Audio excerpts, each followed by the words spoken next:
Hi dear friends and subscribers, welcome to the Cricket Happening Show today. And in this Cricket Happening Show, we are going to first cast a look on the first match which started yesterday in the Champions League T20 proper. I had left you with some cricket commentary at that particular juncture, and I told you I would definitely be discussing the results. So definitely we will have a look at this particular match. And Kolkata Knight Riders, who are the proud holders of the Indian Premier League 2014, were the first team to actually win a match in the tournament proper yesterday when they actually defeated the mighty Chennai Super Kings team by 3 wickets. What a victory that was, and what a blitzkrieg knock from Andre Russell.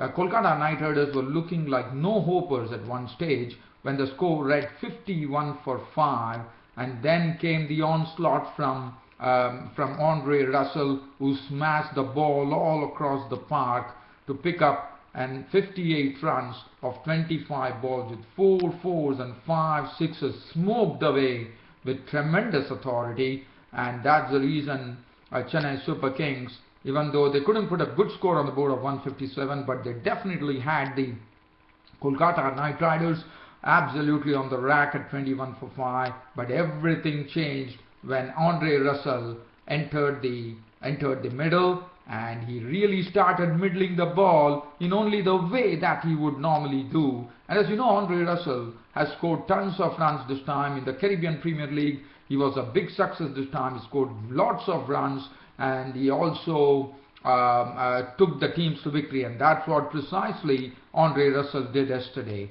Well, I'll be talking about that game, but right now we have one game which is underway today, and that is the second match of the Champions League T20 match, and this is being played between Kings XI Punjab, the finalists in the Indian Premier League, and they are taking on the debutants in the Champions League T20 tournament, and that's Hobart Hurricanes from Australia.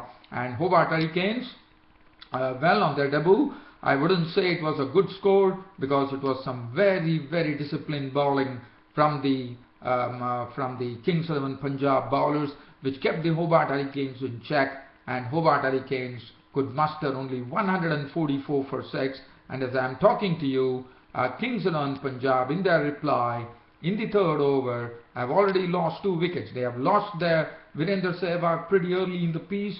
The very first delivery that he faced, as you know, Virender Sehwag normally has an attacking instinct against each delivery, and the very first ball, it was short, and he tried to actually, probably trying to cream it through the offside, actually got an edge, and Cameron Boyce, who actually held the catch of the bowling of Dougie Bollinger. So the very first ball netting a wicket for Kings XI.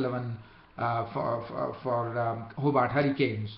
I'll come back to this later, but first what I'm going to do is I'm going to first discuss the first match in Group A, where Kolkata Knight Riders took on the Chennai Super Kings. Now Chennai Super Kings, yesterday I was talking to you about that, and they actually they made 157 for 4. There was not any major contribution coming from the Chennai Super Kings players. No one could actually reach a 50. The highest score was scored by Mahendra Singh Dhoni, who remained an unbeaten 35 of 20 balls with 3 fours and 2 sixes. And then Dwayne Bravo, who is is a sort of a breath of fresh air as far as Chennai Super Kings is concerned. As you know, he missed the Indian Premier League 2014 due to injury. But Dwayne Bravo, as Mahendra Singh Dhoni very rightly said, that Dwayne Bravo is somebody who is a very important cog in Chennai Super Kings team, and well, he proved so by cracking an unbeaten 28 of as many balls with 2 fours and 2 sixes. And as far as Chennai Super Kings was concerned, well, Dwayne Smith at the top of the order making 20 of 13 deliveries with 4 fours, Brendan McCullum making 22 of 19 deliveries with 3 fours, Suresh Raina made 28 of 24 balls with 3 fours, Duplessis making 14 of 16 balls with 1 four. And well, the innings, I would say the Kolkata Knight Riders bowlers were bowling beautifully. In fact, Patrick Cummins was pretty costly. Umesh Yadav, the pacers were costly, but look at the spinners, what job they did. Piyush Chawla, 4 overs, no maiden, 226, but look at Sunil Narine. Now this is the man who in the Caribbean Premier League in this 2014 bowled a maiden over in the final over of the game, and that too on a super over. He bowled a maiden over and won the match for his team. And look at his bowling figures. Not a wonder that he is the only bowler who could actually bowl a maiden over in the final over of a limited overs international or a T20 match. And here he was, Sunil Narine, weaving a web around the Chennai Super Kings batsman, adding to the pressure, making the Chennai Super Kings batsman commit mistakes, and finally his figures reveal everything. 4 overs, no maidens, just 9 runs, a measly 9 runs, and a wicket to boot when he actually had Suresh Raina LBW. Such was the dominance of Sunil Narine over Chennai Super Kings.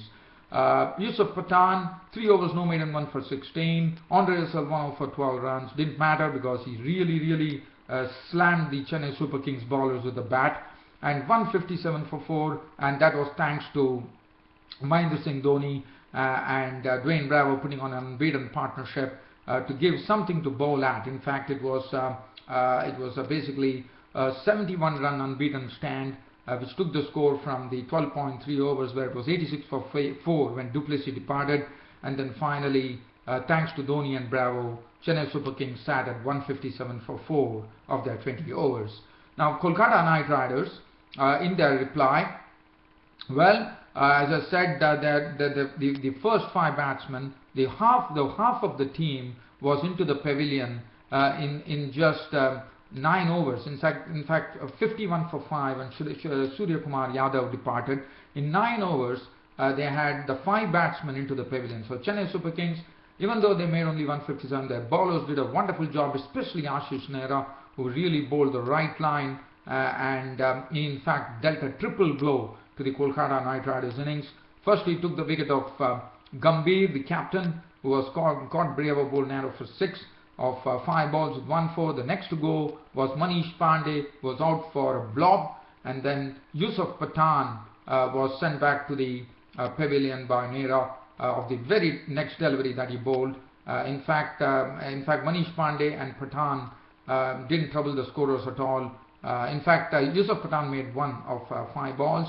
So he was a goner, 10 for 3, and when Manvinder Bisla fell, another wicket for Nehra. So Nehra was the one who went on to rattle the Kolkata Knight Riders batting with some splendid bowling. But unfortunately, I thought he couldn't get the right support from Mohit Sharma or Ishwar Pandey, and well, that was the time, I mean, they needed some support, but unfortunately, Nehra was doing his job. He had actually rattled the Kolkata Knight Riders batting by reducing them to 21 for 4 with 4 strikes. He had dismissed the the 4 batsmen pretty early, and after that, in fact, 3 batsmen he dismissed early, and Yusuf Pathan's wicket went to Mohit Sharma for 1, and when Surya Kumar Yadav was sent packing to the pavilion for 19 by Ravindra Jadeja's spin of 17 balls with 1 4 and 1 6, the score for Kolkata Knight Riders was a very sorry score of 51 for 5, and one probably thought they were looking like a sort of a no-hopers at that particular stage, even though Andre Russell and Ryanton Doshat was there. Ryanton Doshat was trying to really stay at the crease, and then Andre Russell joined him. The score read 51 for 5, and Surya Kumar Yadav was out. That was in the 9th over, and they still had a big task in front of them. Andre Russell, once he came in, the equation totally changed. From a score of 51 for 5, the score galloped to 131, thus giving Kolkata Knight Riders a chance to victory, because Andre Russell's bat was doing all the talking as he started smacking sixes. He started off by sending Ravindra Jadeja over the pickets for 6s. Then he turned his attention to Ravichandran Ashwin. Everybody was sailing for 6s. And Andre Russell was using raw power to really pummel the ball over the fences and into the fences. And we also saw Andre Russell actually using the crease very well. In fact, disturbing the length of the bowlers, disturbing the mindset of the bowlers by going deep into the crease and getting the ball to the balls to actually make it into a full toss and slam the balls for 4 and 6s. and that's what precisely Andre Russell did. On the other hand, Ryan Doshat was giving him a good support, and he was also not a person who was not probably playing in the mode of Andre Russell, but definitely not allowing any opportunity to go begging by dispatching all the loose deliveries into the fence and over the fence. And this partnership started blossoming, and this was the 180-run partnership which actually took them to victory. Because this 80-run partnership came in pretty quick time. Probably they were going at a clip of 10 runs per over, and when everything was going fine, Andre Russell had done his job of getting 58 runs. That was the time Ashish Nehra, their bowler, who actually was the one who actually rattled the Kolkata Knight Riders early on in the innings, came back and once again showed a good bowler as he actually rattled the stumps of Andre Russell, but not before Andre Russell had done immense damage to the Chennai Super Kings bowlers by slamming 58 of 25 balls with 4 fours and 5 sixes. And finally, when the wicket fell, the score was 131 for 6 when Andre Russell fell. But still, there was some job to be done. But the good thing for them was Ryan Doshat was already well entrenched at the crease, and Ryan Doshat definitely saw to it that Kolkata Knight Riders wouldn't suffer any further damage here by carving an unbeaten 51 of 41 balls with 3 fours and 2 sixes to take this Kolkata Knight Riders to victory. Yes, they lost Patrick Cummins run out for 8, Piyush Chawla was not out on 4, and Kolkata Knight Riders were home by 3 wickets. 159 for 7, thanks to that onslaught from Andre Russell. I thought Kolkata Knight Riders were really into the game. So what a knock from Andre Russell, and that would really say that Kolkata Knight Riders are looking pretty strengthened in the presence of Andre Russell. Ashish Nehra, as I said, he bowled excellently. 4 overs no maiden, 4 for 21, but he couldn't get much support from the other bowlers like Ishwar Pandey, the left-arm seamer. 4 overs no maiden, none for 31 for him. Mohit Sharma, 3 overs, league 31 runs on 1 wicket. Ravindra Jadeja bowling 2 overs for 25, and the spinners never really got any going. It was all thanks in the main to Andre Russell, who never allowed them to stick to a length. Ashwin 3 overs, none for 29. Dwayne Bravo 3 overs, none for 21. And Andre Russell of Kolkata Knight Riders was named man of the match. Now let's leave from here and let's go live to the ground and see what are the proceedings here. Well, as I'm talking to you, I see that Kings 11 Punjab have already lost their 3rd wicket, and they have lost a big hitter at that.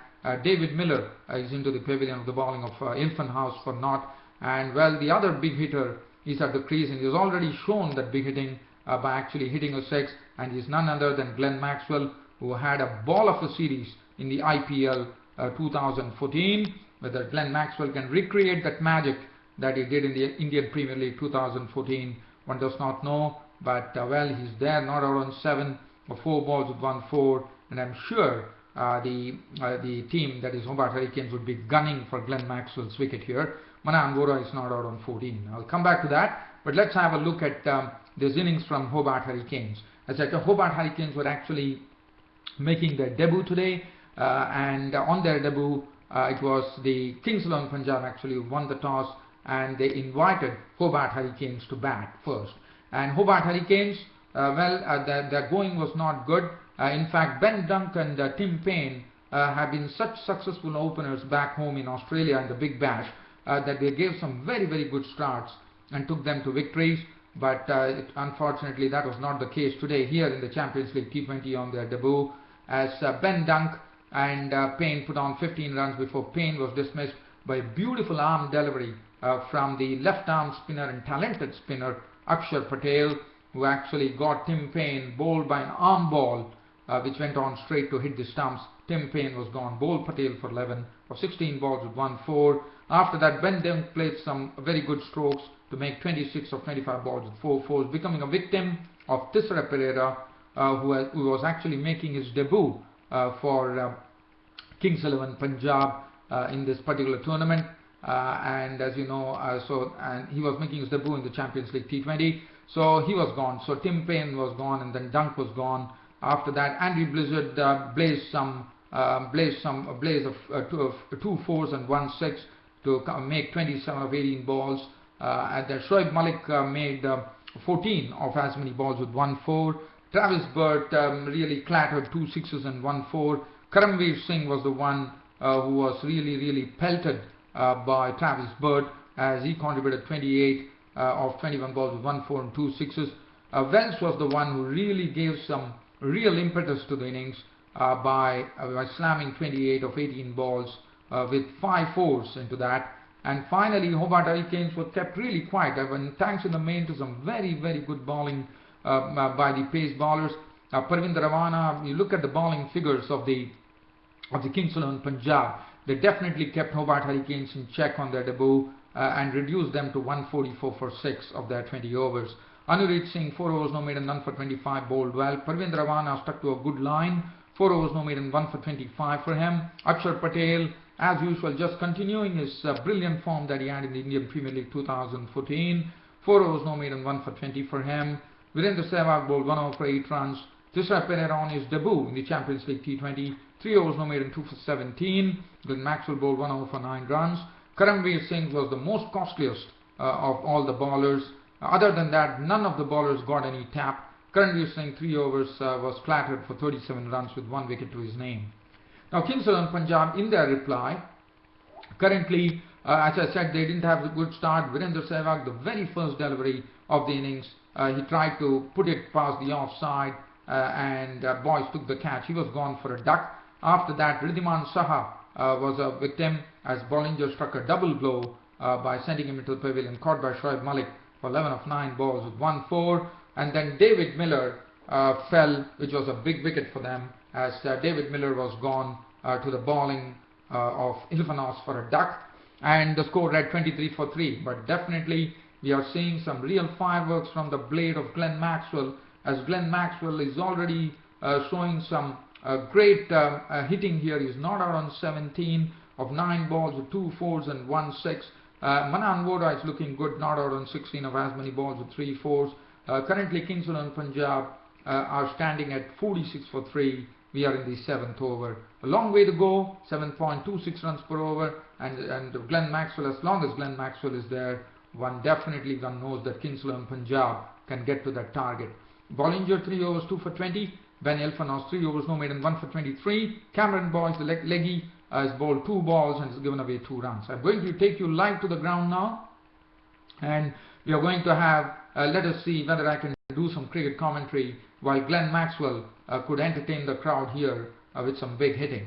So let's have a look at what's happening. So Kings XI Punjab right now batting, and in reply to Hobart Hurricanes, who made 144 for 6 on their debut in the Champions League T20. Right now, Kings XI Punjab require another 94 runs with 6 wickets remaining, and there is a blow for Kings XI Punjab here, and Ben Lawlin, who has been brought into the attack. Ben Lawlin was bowling his first over, and he has got rid of Manan Vohra. Now that is not good news for Kings XI Punjab, as Manan Vohra is walking back to the pavilion, caught by Ilfanos of the bowling of Lawlin for 18 of 21 balls with 3 fours. He was doing a good job, and Vohra probably was trying to try a big hit of the bowling of Lawlin, but in fact he holed out into the inner circle, where Midoff came into the picture and took the catch. It was Ben Ilfanos who took the catch, and Manan Vohra is gone, and Kings XI Punjab definitely looking in real trouble here against Hobart Hurricanes. The Hobart Hurricanes bowling has been pretty good there, especially Ben Ilfanos and Bollinger, and now Manan Vohra is gone, and Kings XI Punjab are staring down the barrel right now at 51 for 4 in the 8th over. They have a big job to do. 94 runs still required with 6 wickets in hand. The required run rate for the Kings XI Punjab to win stands at 7.52. So that's a big ask according to me. But as you know, the man in the picture right now is Glenn Maxwell, not out on 20 of 11 balls with 2 fours and 1 6. And George Bailey, the captain, is in the middle, partnering Glenn Maxwell. And as you know, George Bailey is also a very good batsman. And George Bailey and Glenn Maxwell, I think this is a very important pair at the crease right now, and they are the ones who have to nurture this Kings XI Punjab innings and probably even take them to victory because after that probably they don't have a lot of batting. They have Tissara Pereira, the all-rounder, still to come, but Tissara Pereira has not been very consistent. So I reckon that it would be, the onus would be on Glenn Maxwell and George Bailey, the Australian players here in the middle for Kings XI Punjab, to actually take them to victory. Well, dear fans and subscribers, unfortunately I wouldn't be able to go further on this Cricket Happening show with some commentary, but as you know, I will be talking about this game tomorrow when I come back to you on the cricket show. Until then, it's goodbye on this Cricket Happening show from your host Ram. Thank you.